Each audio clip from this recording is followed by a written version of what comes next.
So we're in 1 Corinthians chapter 9 and the section which runs from verse 16 down to the end of verse 23. We've previously looked at the earlier parts of the chapter, and this verse 16 reads, "For though I preach the gospel, I have nothing to glory of, for necessity is laid upon me." I just want us to stop and consider for a moment the great apostle Paul, and consider his valor.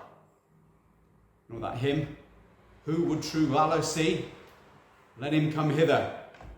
That's him, John Bunyan, inviting you to come and to consider not just his valor, but his consistent life, his constancy of this man, Paul, who stood without fear and without any apology at all before kings like Agrippa and his wife, was it Bernice? Those two, governors like Festus and Felix. And you remember the first place he went to on Cyprus, there was a man called Sergius Paulus. Stood before all these governors and these dignitaries and before the judgment seats of men. And then there was that man, the sorcerer, Elymas, stood before him as well. And then at Athens, on Mars Hill, before the Epicureans and the Stoic philosophers. And he stood, and there was no apology. And he showed a great deal of valor in the constant way in which he stood for the gospel. He did that in the synagogues too. He did it in Damascus just after he'd been converted.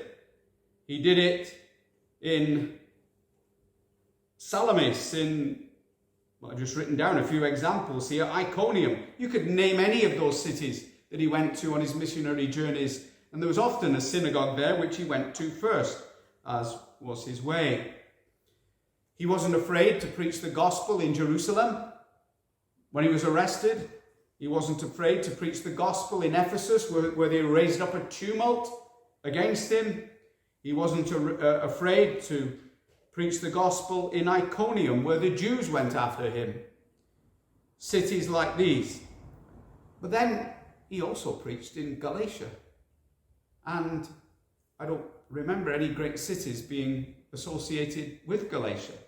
He's out there preaching as much to farmers as he is to the great citizens of these cities. He preached to Jews, he preached to Gentiles, he preached to the weak, he preached to the strong. And it would appear that he was equally successful in all of these places. So it didn't matter whether he went to Rome and preached to power, or whether he was in Ephesus preaching to idolaters, or whether he was in Corinth, where he is here, at least he's writing to them after he's been there, preaching to libertarians, the liberal wing, if you like. So, as we consider these things and the life of the Apostle Paul, we would do well, perhaps, to read some verses from Romans chapter 1, verse 16. What was he doing then? Well, he says, "I am not ashamed of the gospel of Christ, for it is the power of God unto salvation to every one that believeth, to the Jew first, and also to the Greek. For therein is the righteousness of God revealed from faith to faith, as it is written, the just shall live by faith. For the wrath of God is revealed from heaven against all ungodliness and unrighteousness of men who hold the truth in unrighteousness." So what we have is an apostle who is commissioned by God to preach the gospel fearlessly, therefore. He goes and without apology preaches it to all and sundry, come what may, and come who will. So as we consider these particular verses in 1 Corinthians chapter 9, we have got that picture in mind of this fearless apostle. The aim here of these verses, I would suggest to you, is to show that the gospel is to be preached everywhere to everyone, irrespective of their dignity or their class or the type of people to which they belong. The gospel has power to save from all categories of mankind.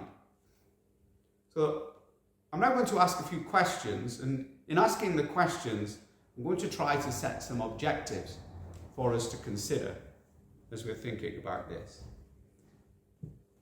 Number one, are we failing to reach certain groups or types of people? Is the church full of people that are quite similar? Now, I don't know, we are well balanced in terms of men and women here at the moment, but it's often been the case, and I think even up to now in many places, it's where women are predominantly those in the church. So you ask the question, are we focused on women at the expense of others? We might say, well, where are the children? Have we got an issue? Are we failing to touch some groups of people? And in asking that question, I suppose what I'm doing is asking, are we being respecters of persons in some way? Are we prepared to give the gospel message to some and yet not to others? I'm just asking the question. Are we clear about this, or are we somehow dividing or divided over the preaching of the gospel? Who is it for? If you go down to certain churches in Cardiff or in other places in Wales, you'll find often that they are full of certain types of people. And so I'm asking, what are we doing? Are we engaged with the full range of those people who surround us here? In verse 14, the Apostle Paul has argued that ministers, that is, the servants of God, he says, even so hath the Lord ordained that they should preach the gospel, that they which preach the gospel should live of the gospel. So he's argued that ministers have every right to live of the gospel. So if they're preaching, they've got every right to be supplied with their needs from the congregation that they are preaching to. He says that they are free. He says that in verse 1. He says, am I not an apostle? Am I not free? Have I not, and he goes on, have I not seen Jesus our Lord? Are not ye my word in the Lord? And then he talks about other apostles in verse 5. He says that they have power, they are free, and they have power to lead about a sister, a wife, as well as other apostles, and so on. And then in verse 11, he talks about this as no great matter for debate. He says, if we have sown unto you spiritual things, is it a great thing if we shall reap your carnal things? So he's going from the greater to the less there, in a way. We have preached these glorious truths to you. Is it any big issue that we should reap of the carnal things? It's not a matter for debate. It's just there. And he backs it up with Scripture as well, because in verse 9 he justifies this from Scripture, talking about not muzzling the ox that treads out the corn, and so on, so on. So, in doing all that, he's not criticizing anybody. He hasn't done it. It's evident from the verses we've read. He has not exercised his right to be paid for his labor. But that doesn't mean he's criticizing everyone else. I brought that in the last message. Now, the Corinthians might have suspected at that point, as I said last time, that he was going to claim his back pay. He'd been there for 18 months. They might have thought, here he goes now, he's going to claim his wages for all those labors for 18 months. But he didn't do that. He said in verse 15, he says, I have used none of those things. Neither have I written these things that it should be so done to me. For it were better to die than that any man should make my glorying void. He would rather die than be denied this reason for his glorying. You might turn that into boasting, if you like. That is, in his self-denial, because he was going through an exercise of self-denial, he denied himself wages, which he was entitled to, but he wouldn't take those wages. He is preaching then without reward. Now, what does that do? The first thing it does, there were false apostles about. It's evident. You see that in the scriptures more generally. And I suppose this kind of approach that Paul takes denies the false apostles the opportunity that they have to triumph in a way over Paul, because they can't claim that he was being paid for anything here. But there is a danger associated with this, which becomes evident in other parts of his letters to the church at Corinth. And the danger is that the Corinthians would despise him for doing this. Despise him for not taking any remuneration for his work. In 2 Corinthians chapter 10, verse 10, they even say his bodily presence is weak and his speech is contemptible. They were looking down on this great apostle. So that's the danger. And then verse 16, which is where we're really beginning.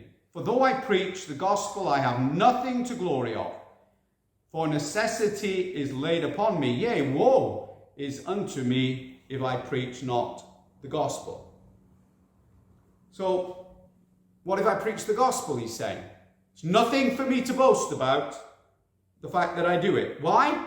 Because I can't do anything else. I've got to preach the gospel. He's feeling constrained to preach the gospel. I have nothing to glory of, necessity. I'm constrained. He's being pressed, if you like. And what's he being pressed by? By the love of Christ. He's being pressed to preach because of that love. So you might ask him, well, is it in your power, Paul, to avoid preaching the gospel then?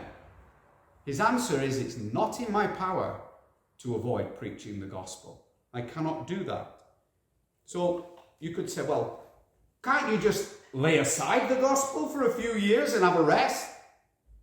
I mean, after all, you're not being paid. You don't have to do it, surely. Well, he can't just lay aside the gospel for a few years because he's not at liberty to do that.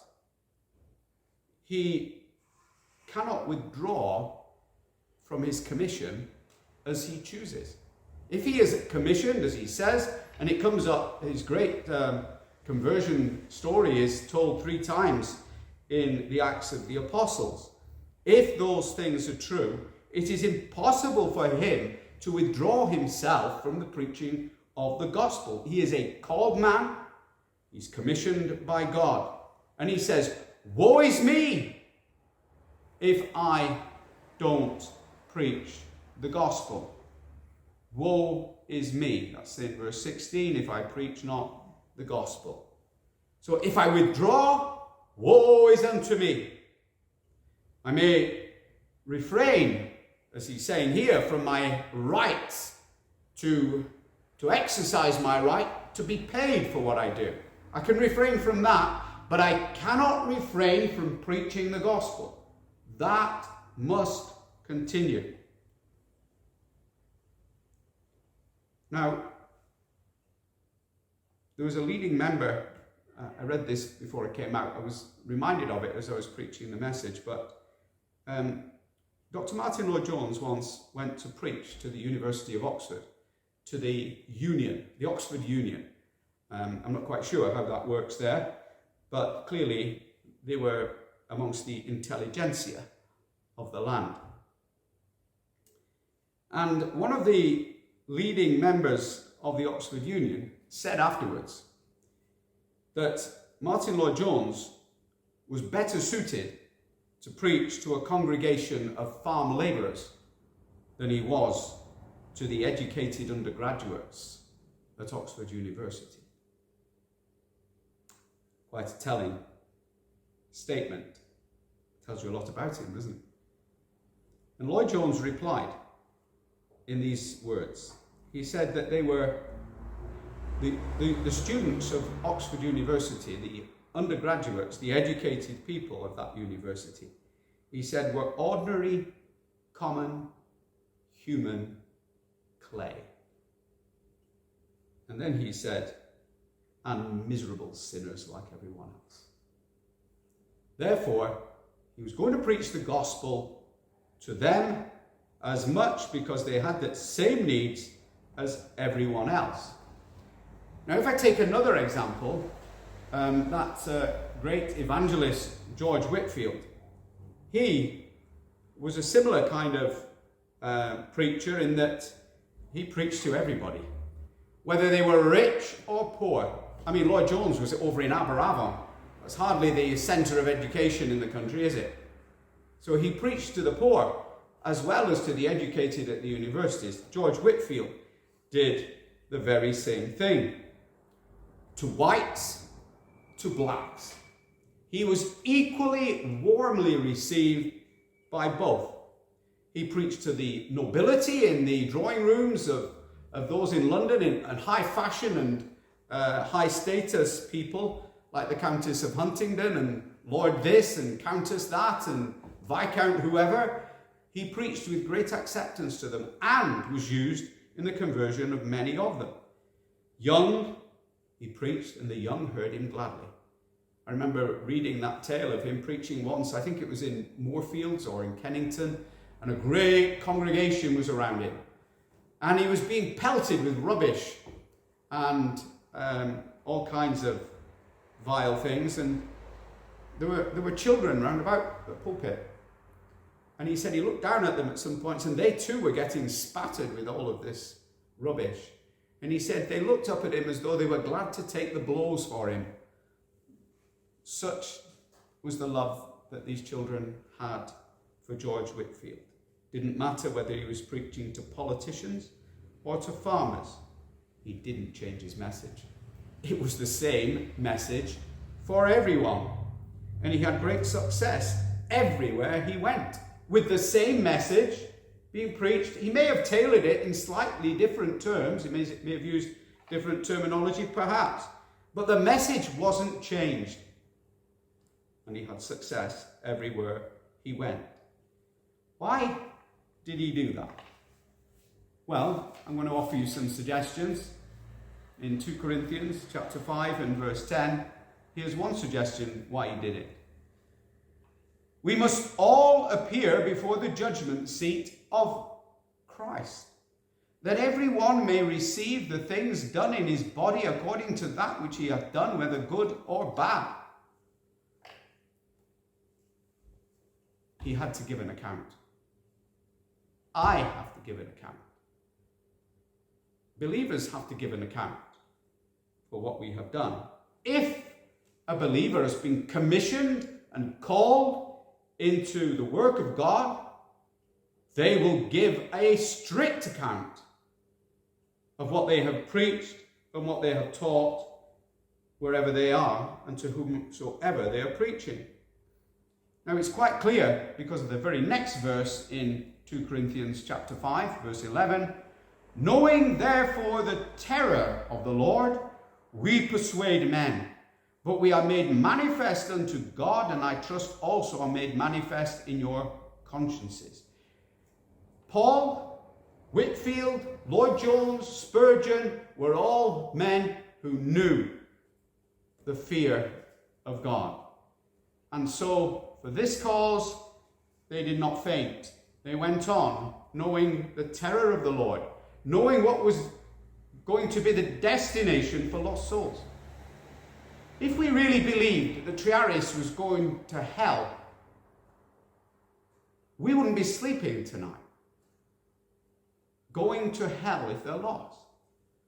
Would we sleep tonight if we really believed that, in the sense that it's so obviously true, knowing the terror of the Lord? So he goes on, he can't stop.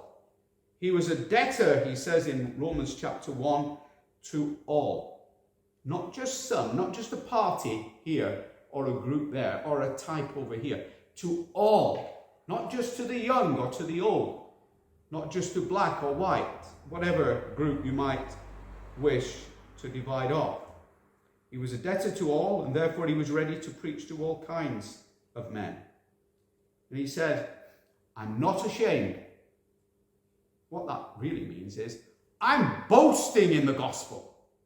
This is not my message. I've got nothing to boast of myself, but this glorious message is the boast of my life, which is why I am preaching it everywhere to everyone. Why did he do that? Because he knew its power to save. It's to save him.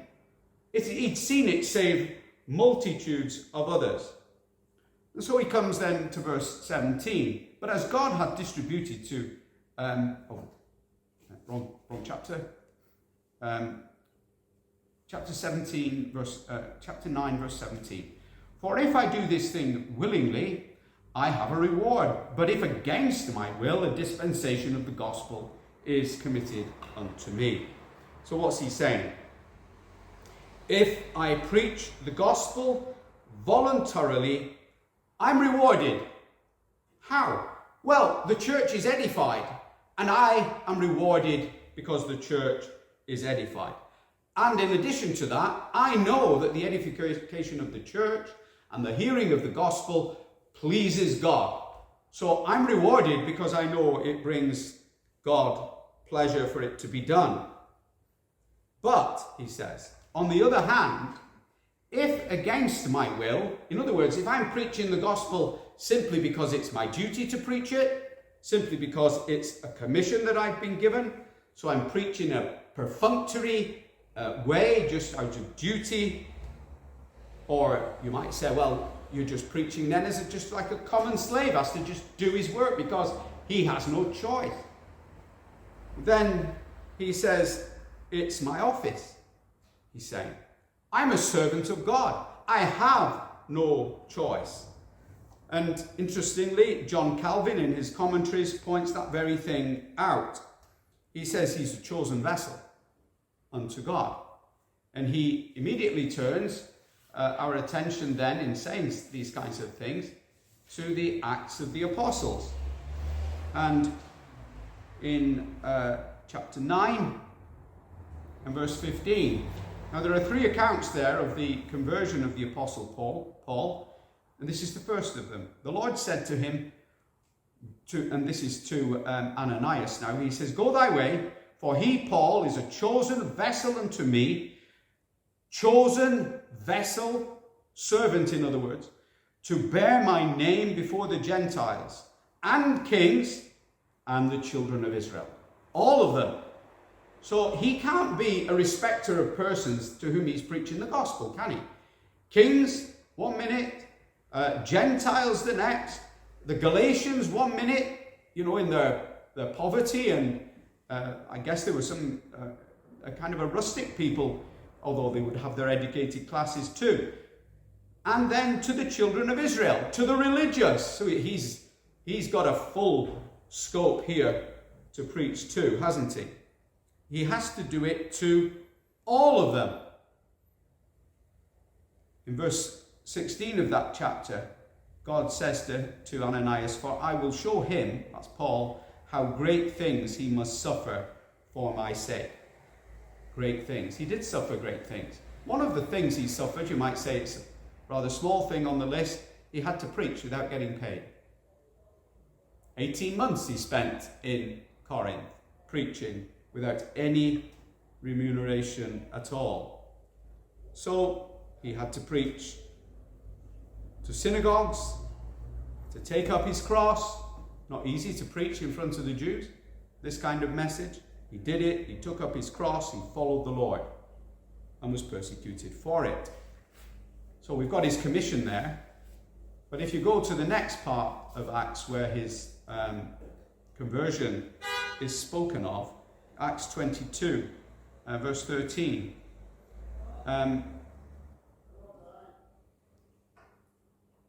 He says, this is Ananias speaking, a devout man according to the Jews, the Jewish law, having a good report of all the Jews which dwelt there. He came unto me, said the Apostle Paul, and stood, and said unto me, Brother Saul, receive thy sight. And in the same hour I looked upon him. And he said, the God of our fathers hath chosen thee. There he is again, his commission. That thou shouldst know his will and see that just one. So he's seen the Lord and see that just one, and shouldst hear the voice of his mouth. And thou shalt be his witness unto who? Unto all men of what thou hast seen and heard. Now why tarriest thou? Arise and be baptized, and so on. So we have his commission, we have the urging for him to get on with it. He's chosen, he's seen Christ, he's now to be a witness to all men. And it says in verse 21 of that chapter, go, depart, for I will send thee far hence to the Gentiles. So now he's got to go to the Gentiles. He's about to preach in the synagogues of Damascus, but he's off to preach the word of God to the Gentiles. And lastly, his commission in Acts chapter 26 refers to something, but this time it's somewhat more expansive in its language. So he says, Acts chapter 26 and verse 14, he says, and when we were all fallen to the earth, that's the whole party on its way to Damascus, I heard a voice speaking unto me and saying in the Hebrew tongue, Saul, Saul, why persecutest thou me? It is hard for thee to kick against the pricks. And I said, who art thou, Lord? And he said, I am Jesus, whom thou persecutest. But rise, stand upon thy feet, for I have appeared unto thee for this purpose. Note, the Lord appeared unto him for a reason, to make thee a minister. Well, there it is.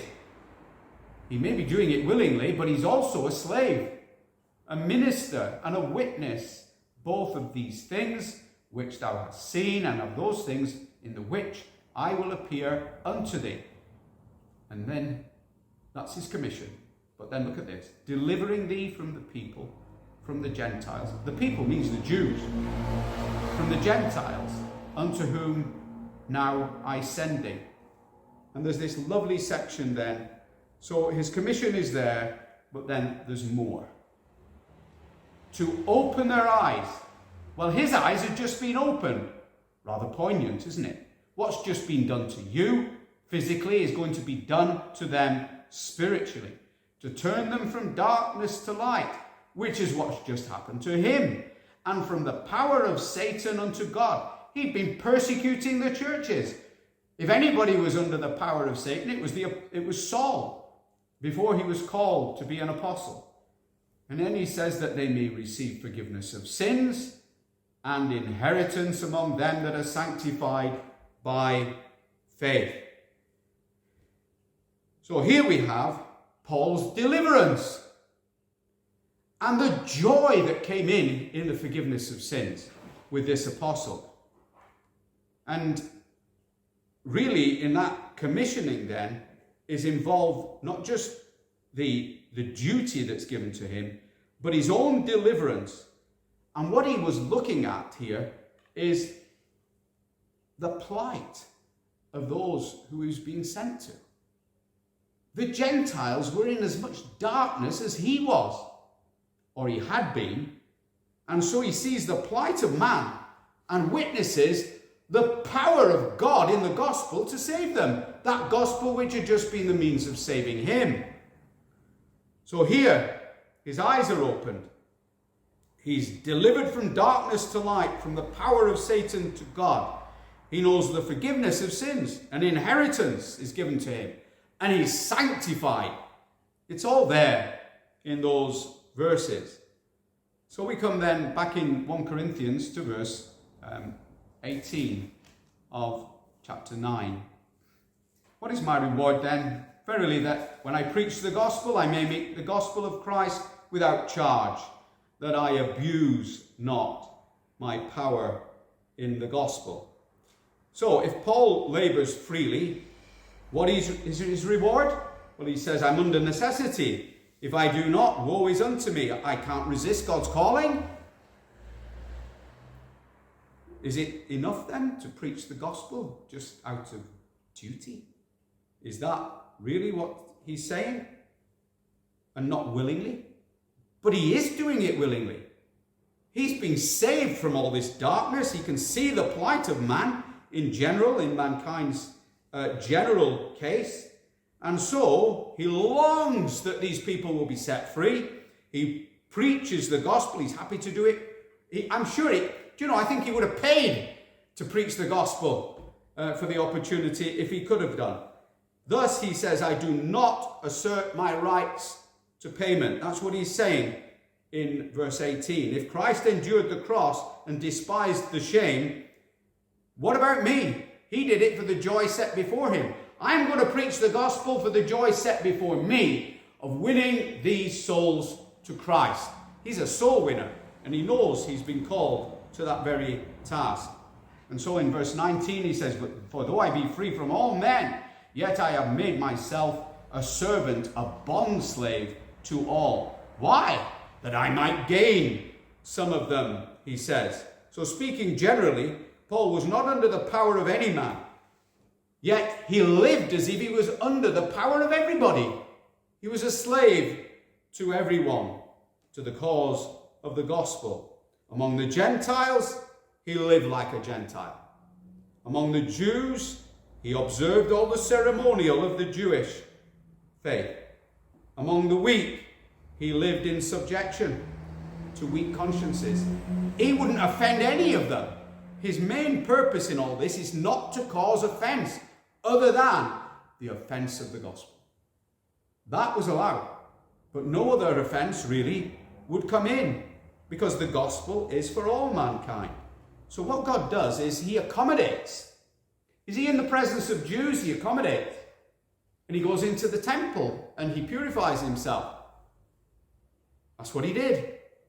Is he among the Gentiles? Then he does everything he can not to offend them.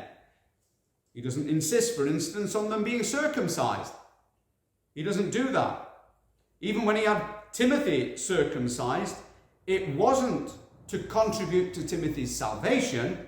It was in order to give the door an opening into the Jewish community, because he knew that they would take offense if Timothy wasn't circumcised. So in verse 21, verse 20, unto the Jews I became as a Jew, that I might gain the Jews, or win the Jews. To them that are under the law, Jews, as under the law, that I might gain them that are under the law. To them that are without law, talking about the Gentiles now, as without law. Now he then cautions here, because in brackets he says, being not without law to God, he doesn't mean that, but under the law to Christ, that I might gain them. So Paul is trying to avoid raising unnecessary barriers with the Gentiles. It doesn't mean he's compromising on God's teaching. So he can observe Jewish ceremonials. They were part of the law, ceremonial law. Does obedience to them offend God? No. God instituted those things. He can observe Gentile morality as well when he's amongst the Gentiles. Does that offend God? No. God isn't against the general morality that is found in the Gentile world. And yet he can be tender to weak consciences. Those who were offended at Christians eating meat sacrificed to idols. Paul was very tender-hearted towards that. He didn't want to close the door to those people hearing the gospel either. So what does all that mean then? Does then that mean that, I could go across the road here and I might see, a whole group of drunkards out there. Therefore, I'm going to be a drunkard in order to witness to them. Well, God forbid that that should be the case. That would just be ludicrous. That's not at all what he's saying. I may as well go down to Cardiff or up here in some areas and say, well, I'm going to become a drug addict in order to witness to the drug addicts. That also is not what he's saying. He's still under law to God. I've even seen it with some people who go amongst the down and outs and become as a down and out themselves in order to witness to down and out. That's not what's prescribed. That's not what Paul is saying here. God gives us freedom. I'm illustrating this with the piano again. He gives us freedom. I can go and play that piano and I can bang on it all I want. And I can say, I'm playing the piano, like my 3-year-old grandson often does and thinks that he can. But that's not playing the piano. I could then merely be legalistic and go and play the scales and arpeggios and say, hey, listen to me, I can play the piano. But you know very well that I have not got the liberty to play that piano. I can't do it. I've got a legalistic way of doing it that obeys the laws, but I'm not playing as it could be played. So what then is real Christian liberty? It's not banging around. It's not just complete abandon. And it's not, I could say I've got a license to do what I want. But that's not what Christian liberty is. It doesn't license us to do what we want. Real Christian liberty obeys the rules, but not in a legalistic way. It is willing to sacrifice certain freedoms, in this case, going back to the spiritual issue, in order to win souls. I'm not going to be legalistic about the way I do things. I'm not going in there with complete liberty as a libertarian. I'm going in obedient to God and doing everything I can to open the door for the gospel to get a hearing. So what he's saying here is that soul winners accommodate themselves. They're willing to put up with trouble and suffering in order to gain souls. That is real music. That's not legalism, and that's not plonking around and banging around on the piano. This here, what Paul is saying to us, is a symphony. And it's harmonious because he's in harmony with everybody insofar as he can be. And everyone is at liberty to enjoy the music that he is producing in a spiritual sense here. So we don't praise such a man as this because he can't help himself. He's doing it because he can't help himself. So think then, as we finish, of the appalling need in Treharris. Are we going to do things that will prevent the gospel from coming to these souls that we meet every week? The gospel is so wonderful, surely we can't keep it to ourselves. God forbid that we should do that. Think about the joy that we have in our salvation and that Paul had. The joy, it's that same joy with the woman with the lost coin, isn't it? Rejoice with me, she says. Well, that's what we need to do with the whole community. Or the lost sheep comes home rejoicing. Rejoice with me, I found that which was lost. Or even more poignantly than all of them, the lost son. How many of us have lost children? They're still lost. How would we rejoice if they were saved? Wouldn't we? Wouldn't we? We would. So I think we should let our joys be known now. We've been saved. And let's see what God will do. Rejoice with me. The love of Christ constraineth me. I'm pressed. Let's sing our final hymn, number 774.